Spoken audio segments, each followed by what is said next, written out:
আপনারা তো সবাই উদ্যোক্তা হতে চান, রাইট? উদ্যোক্তা হতে চান তো? ইয়েস। সো এই গল্পে বলে একটা স্পেশাল গাছের কথা বলে। এই গাছটার নাম হলো চাইনিজ ব্যাম্বু ট্রি। চায়নাতে এক ধরনের বাঁশের গাছ হয়। সেই বাঁশ গাছে যখন আপনি বীজ বপন করবেন, একদিন দুই দিন পানি দিবেন, গাছটা বড় হয় না।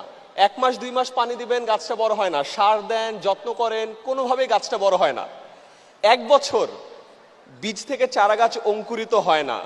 2 বছর, 3 বছর, 4 বছর পর ফাইনালি ওই বীজ থেকে অঙ্কুরিত হয়ে চারা গাছটা মাটির উপরে ওঠে এবং এরপরে মাত্র 4 সপ্তাহে চারা গাছটা 90 ফুট লম্বা বাঁশের গাছ হয়। কয় ফুট? 90 ফুট। এই গল্পটার সাথে আপনাদের সবার লাইফের মিল আছে। আপনারা এখন অনেক কষ্ট করছেন, অনেক কষ্ট করে ঢাকায় আসছেন, অনেকের সাথে পরিচিত হওয়ার চেষ্টা করছেন, নেটওয়ার্কিং করছেন, কল দিচ্ছেন, হয়তো পাত্তা পাচ্ছেন না, অনেক জায়গায় যাচ্ছেন, কাস্টমার কিনছে না। মনে রাখেন, আপনারও বীজটা একটু অঙ্কুরিত হতে টাইম লাগছে।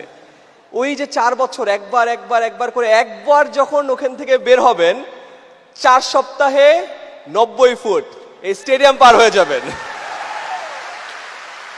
ঠিক এখানে একটা মজার বিষয় আছে। তখন ওই চারা গাছটা দেখে বাকি মানুষ কিন্তু বলে যে আরে মাত্র 4 সপ্তাহে চারা গাছটা 90 ফিট লম্বা হয়েছে। আসলে কি 4 সপ্তাহে 90 ফিট লম্বা হয়েছিল? 4 বছর 4 সপ্তাহে 90 ফুট লম্বা হয়েছিল।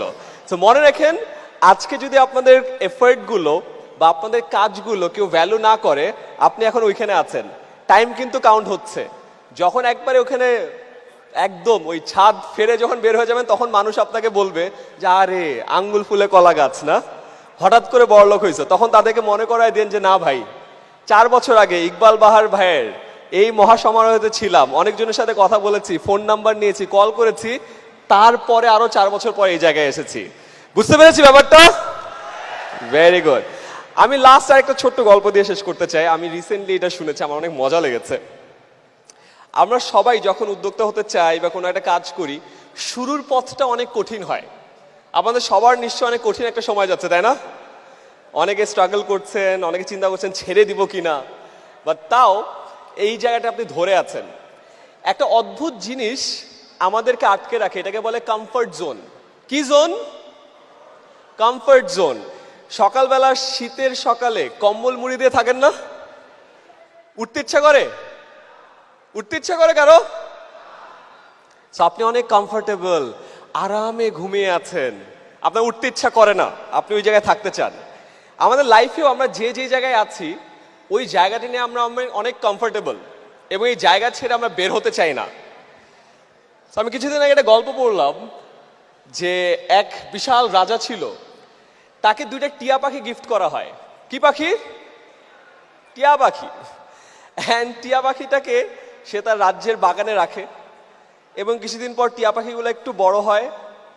বড় হওয়ার পর একটা টিয়া পাখি ওড়া শুরু করে, আরেকটা টিয়া পাখি উড়ে না। সো রাজা তো একটু কষ্ট পেল যে আরে আমার এক টিয়া পাখি কি সুন্দর উড়ে বেড়াচ্ছে, আরেক টিয়া পাখি তো উড়ছে না, কি হবে? অনেকদিন চলে গেল, ওই টিয়া পাখি উড়েই না। সে রাজ্যের ডাক্তার আনলো, পশুর ডাক্তার আনলো, টিয়া পাখি পালন করে এরকম মানুষ আনলো, কেউ কিছু করতে পারে না। কি ঝামেলা। পরে একদিন এক কৃষক এসে রাজাকে বলল, রাজা আপনি যদি কিছু মনে না করেন আমি একটু দেখি। রাজা বলে দেখো। তারপরে লোকটা কিছু একটা করলো। রাজা কিছুক্ষণ পরে এসে দেখলো তার 2টা টিয়া পাখি উড়ছে। রাজা তো অবাক যে ভাই আমি এত কিছু করলাম, এই টিয়া পাখিটাকে উড়াইতে পারলাম না, এই কৃষক আসছে কি করছে? তো কৃষককে ডেকে পাঠায়, যাই তুমি করছোটা কি? রাজা আপনি যদি খেয়াল করে দেখেন, আপনার যে টিয়া পাখিটা উড়ে না, ওই ডালের ওই ডালটাতে বসে থাকে, ওই ডাল ছাড়া কোথাও যায় না। আমি গাছে উঠে ওই ডালটাকে কেটে ফেলছি, অ্যান্ড ডালটাকে কেটে ফেলার পরে ওই টিয়া পাখিও ওড়া শুরু করছে। মোরাল অফ দ্য স্টোরি কি বুঝছেন? আমরা আমাদের সবাই কম্বলের ভিতর ঢুকে আছি। একবার যখন ওই কম্বল থেকে বের হই, কমফর্ট জোন থেকে বের হই, তারপর আমার ওরা কেউ থামাতে পারে না। সো যে যেখানে আছেন, আজকে ভাবছে যে না শুরু না করি, আরো কয়েকটা মাস দেখি, 2 মাস দেখি, আরো একটা কনফারেন্সে যাই, আমার মনে হয় যে ওই কমফর্ট জোনটা ওই ডালটা যেখানে বসে আছেন নিজে খুব আরাম করে বাদ দিয়ে দেন, বাসা থেকে বের হয়ে যান, ঢাকায় চলে আসেন বা যে কোনো জায়গায় আপনার যে ব্যবসাটা যেখানে আছে শুরু করে ফেলেন। আর দেখবেন একবার ওই ডালটা কাটা হইলেই আপনার কমফর্ট জোন যখন চলে যাবে দেখবেন আপনিও ওরা শুরু করেছেন। কথা কি বোঝা গেছে? এই জিনিসটা আমাকে অনেক হেল্প করেছে। সো রিসেন্ট টাইমসে আমি অনেক জায়গায় আমার কমফর্ট জোন থেকে বের হয়ে আসছি।